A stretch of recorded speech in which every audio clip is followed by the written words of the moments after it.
Shalom Bapak Ibu Saudara kasih Tuhan. Tentunya kita bersyukur hari ini kita bisa melanjutkan sesi pembelajaran Alkitab. Dan hari ini kita akan melanjutkan masih dalam kitab Keluaran. Hari ini kita akan mengulas, kita akan mengupas kitab Keluaran pasal yang ke-14. Tapi sebelum itu Bapak Ibu Saudara, saya yakin percaya sebelum kita akan sama-sama mempelajari kebenaran firman Tuhan, mari kita berikan penyembahan yang terbaik buat Tuhan. Mari sama-sama Tuhan bukakan hati kita mendapat kebenaran firman Tuhan sambil kita berikan penyembahan pujian yang terbaik bagi nama-Nya. Mari kita sembah Tuhan. Haleluya.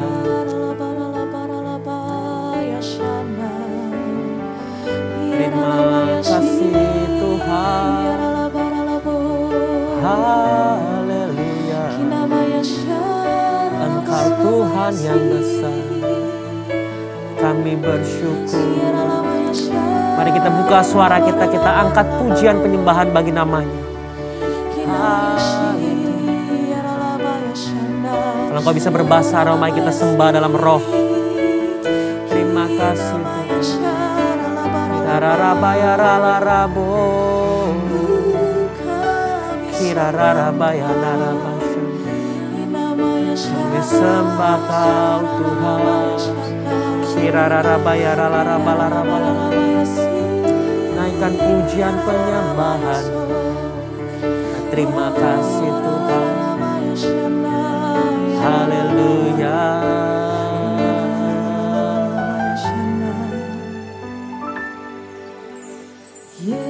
Yesus kami puja, kami sembah sebagai Raja. Berdiri di tengah kami, ditinggikan dan dipuji. Yesus kami puja, kami sembah sebagai Raja. Berdiri di tengah kami, ditinggikan dan dipuji. Sembah dan puji penuhi tatamu. Sembah dan puji penuhi tatamu. Sembah dan puji penuhi tatamu. Yesus Tuhan adalah Raja.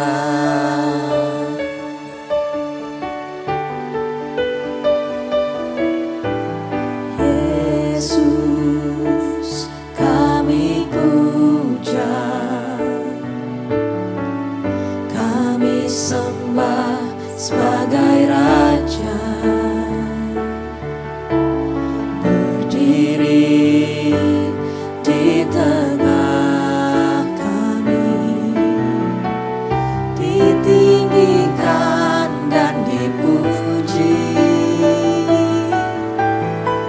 Sembah dan puji penuhi tatamu. Sembah dan puji penuhi tatamu. Sembah dan puji penuhi tatamu. Yesus Tuhan adalah Raja.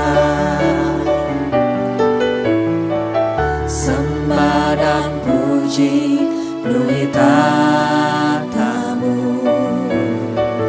Sembah dan puji penuhi tatamu. Sembah dan puji penuhi tatamu. Yesus Tuhan adalah Raja.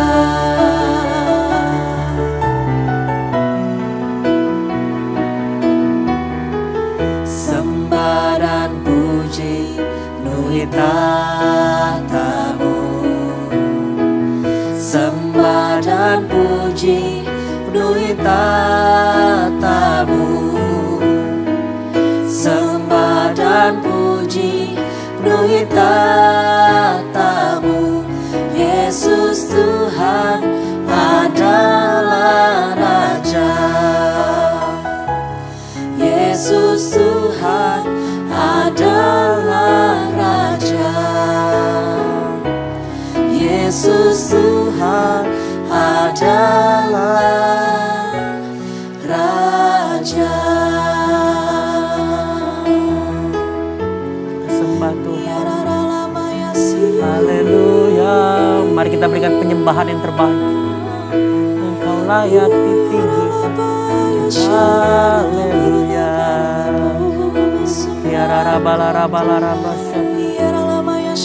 Terima kasih Tuhan, Engkau Tuhan yang besar, tiada yang mustahil bagimu.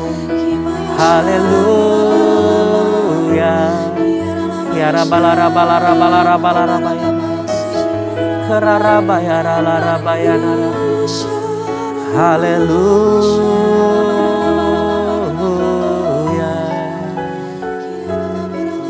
Terima kasih Tuhan.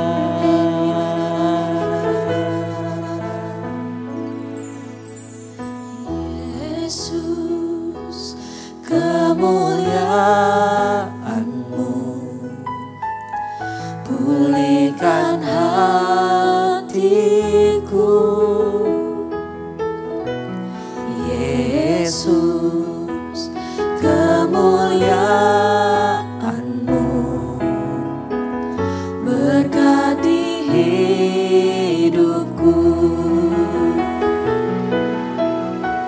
Segala pujian syukur bagimu. Kau hadir dalam hidupku. Kini ku datang sujud di hadapan-Mu, memuji-Mu, menyembah-Mu. Yesus, ku menyembah-Mu. Segala pujian syukur bagimu. Kau hadir dalam hidupku. Kini ku datang sujud di hadapan-Mu, memuji-Mu, menyembah-Mu. Yesus, ku menyembah-Mu. Segala pujian syukur bagimu. Kau hadir dalam hidupku. Kini ku datang sujud di hadapan-Mu, memuji-Mu, menyembah-Mu. Yesus, ku menyembah-Mu. Yesus, ku menyembah-Mu. Yesus, ku menyembah-Mu. Bapa dalam surga, kami bersyukur Tuhan Yesus kalau Engkau begitu baik dalam setiap hidup kami. Kalau sebentar kami akan duduk mendengarkan kebenaran firman Tuhan, kami percaya Tuhan bahwa firman yang ditaburkan tidak akan pernah kembali dengan sia-sia. Biar Tuhan yang berbicara kepada setiap kami dengan cara-Mu masing-masing. Biar apa yang menjadi kerinduan, apa yang menjadi keraguan dalam hati kami, Tuhan yang menjawabnya dengan cara-Mu sendiri Tuhan. Terima kasih Tuhan Yesus, kami sambut Roh Kudus untuk berbicara terus sepanjang acara ini. Biar kami disegarkan, dikuatkan oleh kebenaran firman Tuhan. Karena kami percaya Tuhan, yang lemah akan dikuatkan, yang sakit disembuhkan, bahkan semuanya mendapat kekuatan yang baru oleh karena kebenaran firman Tuhan. Kami sambut firman Tuhan dengan penuh rasa ucapan syukur. Dalam nama Tuhan Yesus kami telah berdoa, yang siap untuk menyambut kebenaran firman Tuhan. Sama-sama kita katakan, Amin. Shalom sekali lagi Bapak Ibu Saudara, ya tentunya senang sekali hari ini kita bisa melanjutkan kebenaran firman Tuhan. Dan hari ini kita akan melanjutkan ulasan Alkitab. Kita akan sama-sama pelajari dalam Keluaran pasal yang ke-14 Bapak Ibu Saudara ya. Keluaran pasal yang ke-14 itu dimulai total itu ada sekitar ada 31 ayat.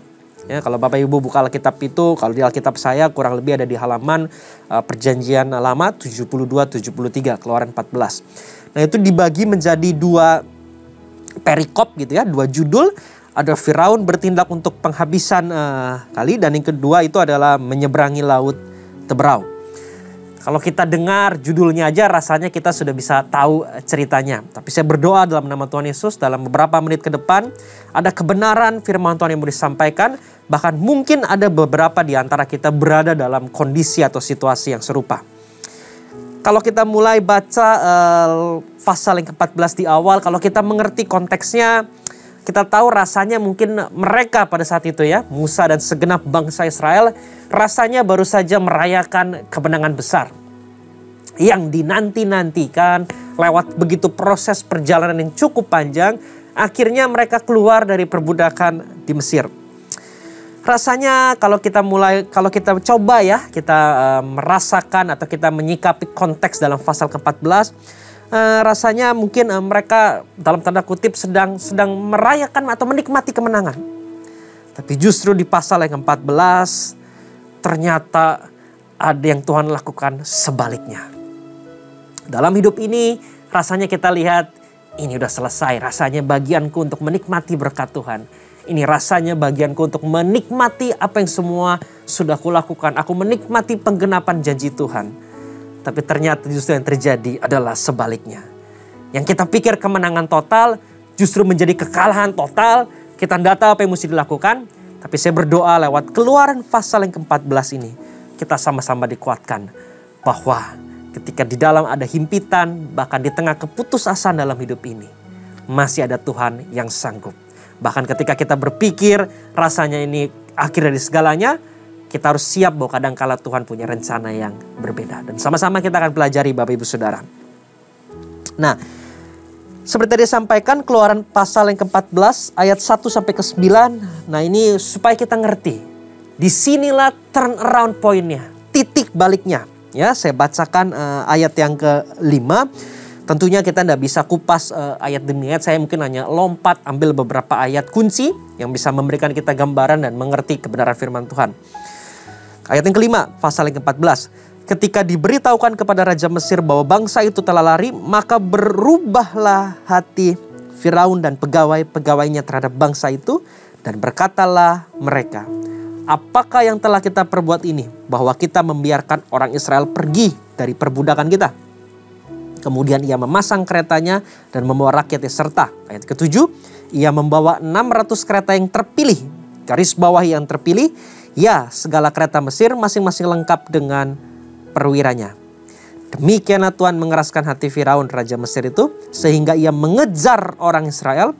Tetapi orang Israel berjalan terus dipimpin oleh tangan yang dinaikkan. Di sini turnaround point yang terjadi Bapak Ibu Saudara. Raja Mesir Firaun berubah pikiran, bahkan dia siapkan kereta, Alkitab jelas berkata yang terpilih. Dalam arti kata ada seleksi, ada proses seleksi. Berarti yang dipilih ini dalam tanda kutip mungkin yang lebih baik, yang lebih qualified, yang lebih siap untuk berperang. Kalau kita pikir Bapak Ibu Saudara, rasanya kita baru aja ya menikmati berkat Tuhan. Rasanya baru pandemi terlihat berakhir, rasanya mulai ada titik cerah. Tapi kadang-kala Tuhan izinkan ada sebuah turning point dalam hidup ini. Yang kita pikir kemenangan, justru ternyata kita lihat itu sebagai sebuah kekalahan. Tapi lewat Keluaran pasal yang ke-14, mari kita sama-sama belajar untuk menyikapinya. Itu bagian pertama, pengantarnya ketika ada sebuah turning point. Kita akan masuk pada konteks yang kedua Bapak Ibu Saudara, itu di ayat yang ke-10, 11, dan 12. Ketika umat Israel tahu Ketika Firaun telah dekat, ayat ke-10, orang Israel menoleh, maka tampaklah orang Mesir bergerak menyusul mereka. Lalu sangat ketakutanlah orang Israel dan mereka berseru-seru kepada Tuhan. Dan mereka berkata kepada Musa, apakah karena tidak ada kuburan di Mesir, maka engkau membawa kami untuk mati di padang gurun ini? Apakah yang kau perbuat ini terhadap kami dengan membawa kami keluar dari Mesir? Bukankah ini telah kami katakan kepadamu di Mesir? Janganlah mengganggu kami dan biarlah kami bekerja pada orang Mesir. Sebab lebih baik bagi kami untuk bekerja pada orang Mesir daripada mati di padang gurun ini. Klasik ya, kalau kita lihat kitab-kitab sebelumnya, bangsa Israel masih dengan cara pola pikirnya yang sama. Ketika mereka dihimpit, mereka mulai mencari sanggahan demi sanggahan, mereka cari komplain demi komplain. Tapi yang berbeda Bapak Ibu Saudara, di ayat yang ke-13. Tetapi berkatalah Musa kepada bangsa itu, janganlah takut, berdirilah tetap dan lihatlah keselamatan dari Tuhan yang akan diberikannya hari ini kepadamu. Sebab orang Mesir yang kamu lihat hari ini tidak akan kamu lihat lagi untuk selama-lamanya. Tuhan akan berperang untuk kamu dan kamu akan diam saja. Begitu saya baca ayat ini, tiba-tiba saya ingat begini Bapak Ibu Saudara. Setiap orang melalui proses yang sama, tapi setiap orang memberikan respon yang berbeda. Kalau Bapak Ibu pelajari sebelumnya, Musa itu sebelumnya reaktif. Ketika ada ini dia cenderung langsung tanya Tuhan, kenapa Tuhan ini saya mesti jawab apa segala macam. Tapi justru lewat proses demi proses itu mendewasakan Musa. Di ayat ini Musa jawabannya apa? Dengan penuh keyakinan. Jangan takut. Berdiri tegak. Dan lihatlah apa yang Tuhan akan kerjakan. Tuhan akan berperang dan kamu akan diam melihat kemenangan yang akan Tuhan berikan. Hari ini mungkin rasanya ada sebuah kemenangan yang berubah jadi kekalahan. Tuhan mau ingatkan apa? Seharusnya lewat proses-proses yang sebelumnya itu mendewasakan kita. Bukan justru lewat proses-proses justru membuat kita jadi pribadi yang sama atau cenderung menjadi lebih keras kepala. Puji Tuhan, Musa memberikan kita sebuah contoh. Lewat masalah yang ada, pribadi Musa mulai berubah. Ketika dia mulai dikonfrontasi oleh umat Israel. Ketika mulai dia diperhadapkan pada situasi. Ayat ke 13-14. Musa dengan penuh keyakinan berkata, jangan takut, berdirilah tetap. Dan lihatlah apa yang Tuhan kerjakan bagi setiap kita semua. Dan itu cukup pengantar untuk masuk pada perikop yang kedua. Menyeberangi laut Teberau. Hari ini Bapak Ibu Saudara. Yang kita pikir kemenangan Tuhan bisa lakukan turning point. Tapi satu hal yang kita mesti ingat. Dia Allah yang pegang kendali. Bagian kita apa? Jangan takut. Tetap berdiri teguh. Dan lihat pertempuran yang Tuhan kerjakan buat kita. Bagian kita adalah melihat penyaksikan kemenangan yang gilang gemilang Tuhan berikan bagi setiap kita. Kita masuk terakhir ke ulasan perikop yang kedua. Mengakhiri Keluaran pasal yang ke-14. Dengan perikop menyeberangi laut Teberau.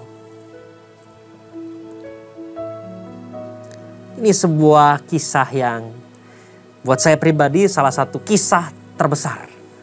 Bapak Ibu mesti lihat settingnya ya, Bapak Ibu Saudara, settingan ini konteksnya. Musa dengan bangsa Israel pasti repot dengan kereta kuda segala macam. Dikejar oleh bangsa Mesir. Dan dia diperhadapkan sebuah jalan buntu. Mereka nggak tahu harus melakukan apa. Beberapa di antara mereka udah mulai bahkan hilang kepercayaan. Beberapa dari mereka bahkan mulai mengeluh. Bahkan mereka mulai berkata, enakan yang dulu. Bukankah itu mungkin di antara kita hadapi beberapa masa ini. Kita diperhadapkan pada jalan buntu. Bahkan kita mulai komplain. Atau mungkin kita mulai menyerahkan iman kita. Kita mulai menyerah pada keadaan. We are giving up on our faith. Kita ragu akan kebenaran firman Tuhan. Bahkan kita mulai berkata, mungkin enakan yang dulu sebelum aku ikut Tuhan. Mungkin enakan kondisi yang dahulu, di mana aku nggak melayani Tuhan. Tapi justru Tuhan sampaikan. Justru di tengah kemustahilan. Di tengah keputusasaan. Dia Allah yang masih memegang kendali atas setiap kita. Ada 3 poin Nanti dalam mulai pasal 14 ayat yang ke-15 sampai ke-31. Ada 3 poin yang Tuhan mau sampaikan kepada kita. Ketika kita menghadapi kemustahilan. Ketika kita terhimpit masalah dan tidak ada jalan keluar. Yang pertama Tuhan ingatkan kepada kita bahwa di tengah keputusasaan dalam hidup ini. Tuhan masih berbicara kepada setiap kita. Ayat yang ke-15 sampai ke-20 itu dimulai dengan apa? Berfirmanlah Tuhan kepada Musa. Terlalu sering Bapak Ibu Saudara, di tengah masalah yang ada, kita tidak lagi cari Tuhan. Justru pas di ayat yang ke-15, di tengah terhimpit masalah yang ada, berfirmanlah Tuhan kepada Musa. Hari ini di tengah-tengah masa sulit, mari kita pause sejenak. Kita dengar, karena justru di tengah masa-masa sulit, Tuhan ingin berbicara kepada setiap kita. Ketika Tuhan bicara kepada setiap kita, pasti Tuhan kasih tuntunan, Tuhan kasih panduan, Tuhan kasih kita guideline. Bagaimana kita untuk menyikapi masalah yang ada dan terus berpegang percaya kepada Tuhan. Dan benar aja ayat yang ke-16. Dan engkau angkatlah tongkatmu dan ulurkanlah tanganmu ke atas laut dan belahlah airnya sehingga orang Israel akan berjalan dari tengah-tengah laut di tempat kering.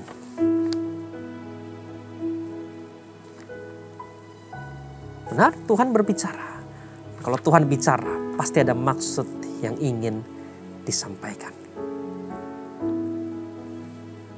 Ayo Bapak Ibu Saudara, di tengah keputusasaanmu, terlalu mungkin kita udah banyak coba cari jalan kanan kiri, semua depan belakang. Tapi Tuhan ingatkan justru di masa ini, dengar, karena Tuhan ingin berfirman, berbicara kepada setiap kita.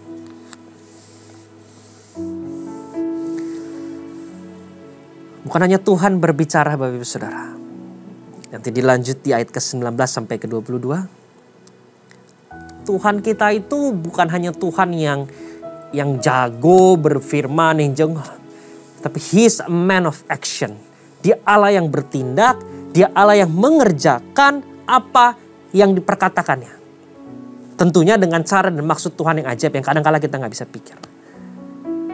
Justru di tengah masa sulit, bukan hanya Tuhan berfirman, tapi Tuhan mau menggenapi, Tuhan mau mengerjakannya dalam hidup ini. Bagian kita adalah, mau gak kita percaya dan kita izinkan Tuhan bekerja. Kemudian bergeraklah malaikat Allah yang tadinya berjalan di depan tentara Israel, lalu berjalan di belakang mereka dan tiang awan itu bergerak dari depan mereka, lalu berdiri di belakang mereka. Demikianlah tiang itu berdiri di antara tentara orang Mesir dan tentara orang Israel. Dan oleh karena awan itu menimbulkan kegelapan, maka malam itu lewat, sehingga yang satu tidak dapat mendekati yang lain semalam-malaman itu. Masa sulit. Dengar karena Tuhan mau berbicara. Dan yang kedua, percaya. Dia sanggup menggenapi apa yang dia firmankan. Gak usah suruh Tuhan, Tuhan sudah sediakan strateginya. Tuhan atur, malaikat begini, tiang awan begini, formasinya begini, yang terjadi begini. Bapak Ibu Saudara, di tengah keputusasaan, dengar firman Tuhan dan miliki keyakinan bahwa dia sanggup melakukan apa yang dia perkatakan. Tentunya dengan cara dan waktunya Tuhan yang kadang-kala tidak bisa kita pikir. Amin, Bapak Ibu Saudara. Jangan izinkan justru ketakutan itu menutupi kuasa Tuhan. Tapi justru di dalam ketakutan keputusasaan, buka hatimu dan izinkan Tuhan bekerja dengan cara dan waktunya yang ajaib. Ayat ke-21, lalu Musa mengulurkan tangannya ke atas laut, dan semalam-malaman itu Tuhan menguakkan air laut dengan perantaran angin timur yang keras, membuat laut itu menjadi tanah kering, maka terbelahlah air itu. Demikianlah orang Israel berjalan dari tengah-tengah laut di tempat kering, sedang di kiri dan di kanan mereka air itu sebagai tembok bagi mereka. Tuhan berbicara Tuhan membuat strategi. Bagian kita adalah taat dan melakukan bagian kita. Kadang-kala Tuhan udah buat strateginya, Tuhan udah atur begini. Kadang-kala kitanya yang gak bisa taat, Bapak Ibu Saudara. Kadang-kala kita pikir, kayaknya bukan begitu caranya Tuhan. Kayaknya gak masuk di akal. Coba kalau kita pikir urusan tongkat laut terbelah, gak bisa kita pikirkan. Tapi justru Tuhan ingatkan, dalam masa-masa sulit, apa yang kita pikir tidak mungkin, justru Tuhan sanggup lakukan itu. Amin. Dan terakhir ini yang paling saya suka Bapak Ibu Saudara. Bukan hanya Tuhan kita berbicara di tengah keputusasaan. Bukan hanya Tuhan kita juga turut berperan mengambil bagian untuk menggenapi apa yang difirmankan. Bukan hanya bagian kita juga untuk percaya dan melakukan apa yang Tuhan firmankan. Tapi yang paling penting Bapak Ibu Saudara, Tuhan membuat perbedaan. Pasal tadi ayat ke-21 sudah jelas. Air laut terbelah, di tengah-tengah itu kering. Ayat kedua. Demikianlah orang-orang Israel, garis bawah ya. Demikianlah orang Israel berjalan dari tengah-tengah laut di tempat kering, sedang di kiri dan di kanan mereka air itu sebagai tembok bagi mereka. Orang Mesir mengejar dan menyusul mereka, segala kuda Firaun, keretanya dan orangnya yang berkuda, sampai ke tengah-tengah laut. Dan pada waktu jaga pagi, Tuhan yang di dalam tiang api dan awan itu memandang kepada tentara orang Mesir. Lalu dikacaukannya tentara orang Mesir itu. Ia membuat roda keretanya berjalan miring dan maju dengan berat, sehingga orang Mesir berkata, marilah kita meninggalkan orang Israel, sebab Tuhanlah yang berperang untuk mereka melawan Mesir. Ayat ke-27. Maka mengulurkan tangannya ke atas laut, lalu menjelang pagi dan berbaliklah air laut ke tempatnya, sedang orang Mesir lari menuju air itu. Demikianlah Tuhan mencampakkan orang Mesir di tengah-tengah laut. Laut yang sama, cara yang sama, orang Israel bisa lewat, tapi untuk orang Mesir ada kekacauan besar di sana. Artinya apa Bapak Ibu Saudara? Tuhan membuat perbedaan antara orang-orang yang mengasihi Dia dan orang-orang yang tidak mengasihi Dia. Mungkin terlihat sama-sama masalah. Mungkin kita sekarang hadapi semua masalah yang sama. Sama-sama dealing dengan pandemi, masalah keuangan, masalah keluarga, relationship, komunikasi kita lain. Tapi saya mau sampaikan begini Bapak Ibu Saudara. Tuhan buat perbedaan antara umat ini. Mereka sama-sama diperhadapkan pada kondisi yang sama ya. Tapi outputnya berbeda. Yang satu bisa lewat mulus. Yang satu malah ada kekacauan dan akhirnya mereka ditenggelamkan oleh air laut. Artinya apa Bapak Ibu Saudara? Mungkin kalau kita lihat rasanya semua sama-sama aja. Tapi justru Tuhan ingatkan kepada setiap kita. Di balik semua itu, justru Tuhan membuat perbedaan. Antara orang-orang yang mengasihi Dia, antara umat pilihannya, antara murid-muridnya yang mengasihi Dia dengan sepenuh hati. Tuhan akan buat perbedaan. Saya akhiri sharing firman Tuhan. Ayat yang ke-31. Ketika dilihat oleh orang Israel betapa besarnya perbuatan yang dilakukan oleh Tuhan terhadap orang Mesir, maka takutlah bangsa itu kepada Tuhan dan mereka percaya kepada Tuhan dan kepada Musa, hambanya itu. Jadi saya belajar gini Bapak Ibu Saudara.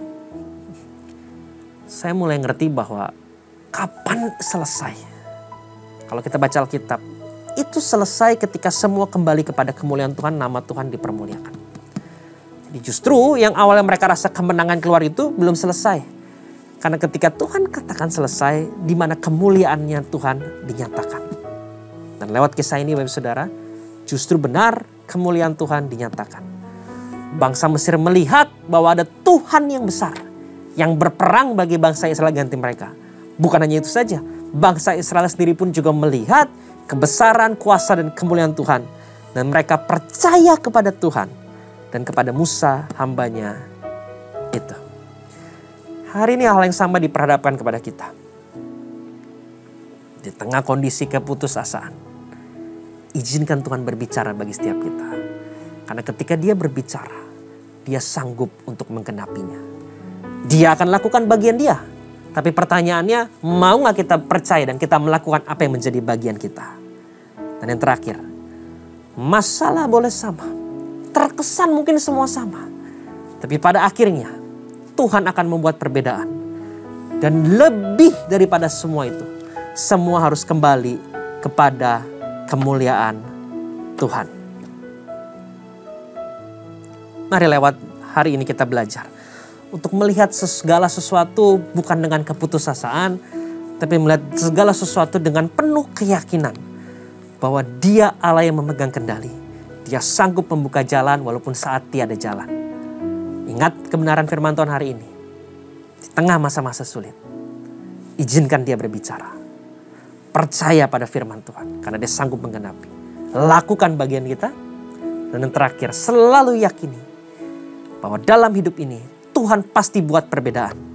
Dan pada akhirnya semua kembali kepada kemuliaan Tuhan. Kepercayaan kita semakin ditingkatkan kepada Tuhan. Tuhan Yesus memberkati. Mari kita bersatu di dalam doa. Terima kasih Tuhan buat kebenaran firman Tuhan hari ini. Kami belajar Tuhan, mungkin hari ini kami diperhadapkan pada kondisi. Kami bingung, kami bimbang, kami tidak tahu apa yang mesti harus kami lakukan. Tapi di tengah masa-masa ini Tuhan ingatkan kami untuk belajar mendengar firman Tuhan. Izinkan Tuhan berbicara kepada setiap kami. Karena dalam firman yang Tuhan sampaikan, di situ ada kemenangan. Di situ ada langkah-langkah yang akan menuntun kami. Di situ ada janji-janji yang menguatkan kami. Bagian kami adalah percaya dan melihat bahwa Tuhan akan menggenapi apa yang dikatakannya. Dengan caranya yang ajaib dan tepat pada waktunya Tuhan. Dan yang terakhir, mungkin terkesan semua sama. Tapi jauh daripada itu kami yakin percaya. Untuk umat yang mengasihi Tuhan. Untuk murid-murid yang setia melakukan panggilan Tuhan dalam hidup mereka. Tuhan pasti akan membuat perbedaan. Sehingga pada akhirnya kami melihat nama Tuhan dipermuliakan. Kami terus percaya dan meningkatkan iman kami hanya kepada Tuhan. Terima kasih Tuhan. Kami percaya bahwa firman Tuhan ini akan menguatkan setiap kami. Bapak Ibu Saudara yang kasih Tuhan, mari sama-sama kita angkat kedua tangan untuk menerima berkat dari Tuhan. Tuhan memberkati engkau, bahkan Tuhan menyertai engkau dengan wajahnya. Diberkatilah engkau pada waktu masuk dan diberkatilah engkau pada waktu keluar. Semua apa yang tanganmu kerjakan diberkati dalam nama Tuhan Yesus. Persekutuan yang manis dengan Roh Kudus mulai saat ini sampai dengan selama-lamanya, bahkan sampai ketika Yesus datang kedua kali. Apa yang tangan kami kerjakan, Tuhan buat berhasil. Bahkan lewat hidup kami menjadi saluran berkat buat orang lain. Terima kasih Tuhan Yesus, nama-Mu ditegakkan di bumi seperti di surga. Dalam nama Tuhan Yesus kami terima berkat Tuhan. Haleluya. Amin.